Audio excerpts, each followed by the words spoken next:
thing in UML is that the arrow is present and it always points to the superclass. Okay? So let's stop this for a second and start talking about some examples. So somebody throw out an example class, anything. Clothes. Okay? Clothes. We'll assume that's one item of clothing, right? Okay? So if clothes is our superclass, give me an example subclass. It's one item of clothing? Yes. So yes, we'll call this clothing. Well, so we could probably name it better by calling it clothing item to specify, but yeah, definitely.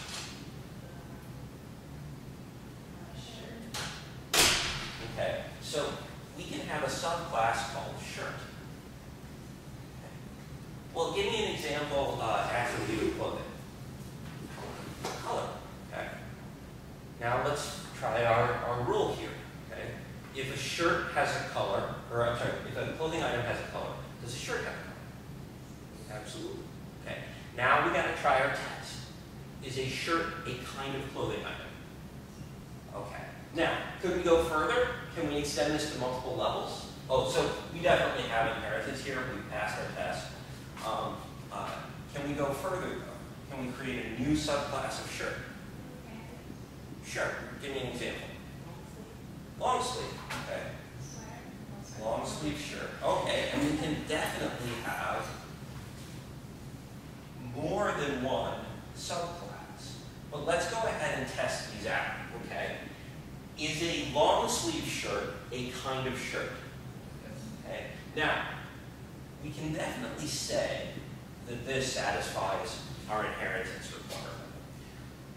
And our test of inheritance, and it certainly follows the rule, anything true of a long sleeve shirt must be true of a shirt in general. And we call this hierarchy the level of abstraction. Okay? Because a clothing item is very abstract. It can cover a lot of things. If I say this is a clothing item, I'm not telling you a whole lot about it. Okay? And if I said to you, imagine a clothing item in your head, some of you are going to imagine shirts, some of you are going to imagine pants, some of you are probably going to imagine hats. Okay? And that's fine. The higher we go in this hierarchy, the more abstract. The lower we go, the more concrete. So the more things physically exist. Now, this can be for classes that represent things that exist in the real world, like shirts, or it can be for classes that don't represent things that physically exist, like a bank account. Of course, bank doesn't have all your money sitting in a drawer with your name on it, right? So the bank account is a conceptual class, and therefore instances are conceptual. It's just the bank says, you gave me this much money, and at some point I'm supposed to give that back to you. Okay? Certainly hope that's how it works. And the great thing about this is that our rule and test hold true no matter how deep our inheritance stack is. Okay? So let's try it out. Okay? We said a clothing item has a color. Does a long sleeve shirt have a color? Certainly. Okay? Clothing item has some sort of material or fabric it's made out of. Does a long sleeve shirt have material or fabric? At least one, more than one. And then let's try our test. Is a long sleeve shirt a type of clothing item? Okay, so we've got that one taken care of. Now, let's look at sweater. Is a sweater a type of shirt? Okay. For the purposes of our definitions, some people might debate, but we're not going to, this isn't a class on fashion theory, this is a class on programming. So we're going to say, yes, a sweater is a kind of shirt. Okay.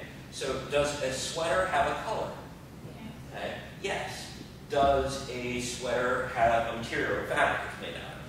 Yes, absolutely. Okay, so again, we've got sweater as a subclass of shirt. Sweater is also indirectly a subclass of clothing item. So anything true about clothing item or shirt must be true of sweater. And a sweater is a type of clothing item, and it is a type of shirt. Yes? Oh, okay, thanks. So, any questions on this one? Yes? So, just to make sure that essentially, when we're down at the bottom, we're also dealing with things that people interact with, concrete items in the world. So Yes. or at least that's the idea. Yes. And then as we move up, we get into those things that are just almost esoteric seeming as far as not real. Absolutely. Absolutely. But as we go up, so for example, from the long sleeve and sweater, when we go up to the shirt, as far as the inheritance goes, by proxy, since shirt is already inheriting from clothing item, sweater and long sleeve have to, right? Absolutely. Okay. Absolutely. So if we're actually editing code and we add an attribute or a method to shirt, sweater will have it. The only thing that's, so now we're going to jump briefly over into programming. We'll talk specifically about Java. The only thing that's not inherited really are the constructors, and that's because there's more specialization in the constructors than can be meaningfully inherited.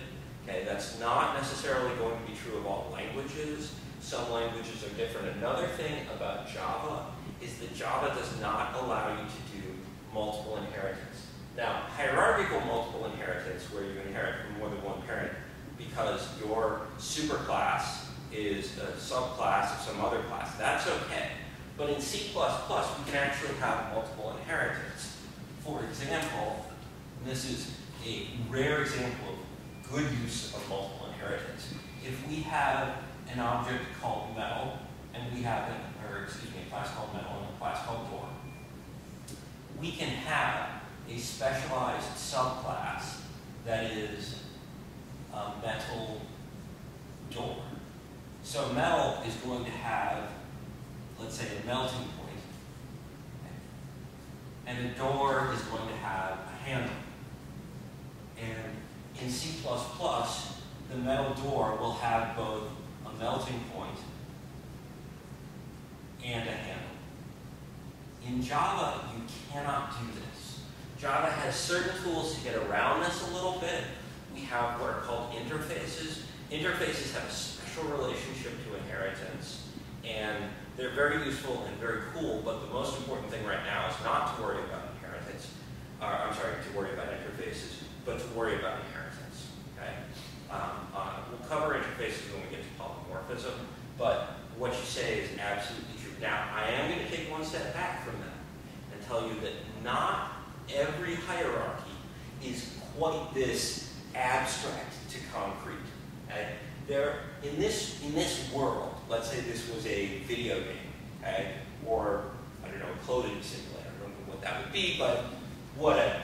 Okay? In this world, we would never directly instantiate clothing. But you can certainly end up with classes higher in the hierarchy that are going to be instantiated. Okay? A lot of it has to do with how inheritance comes about. If you're designing a system from scratch, you might abstract out some superclasses. But if you have a system, you might find, hey, I've got this superclass, or I've got this class, and I need a subclass of it, and therefore making it a superclass. Does that make sense? Other questions? Okay, so we're going to wrap up here, but we'll take a short break. But when we come back, we're going to talk about which is the superclass, a rectangle or a square, and also why does a square always have one fewer argument to its constructor than a rectangle? I'll see you guys in a few minutes.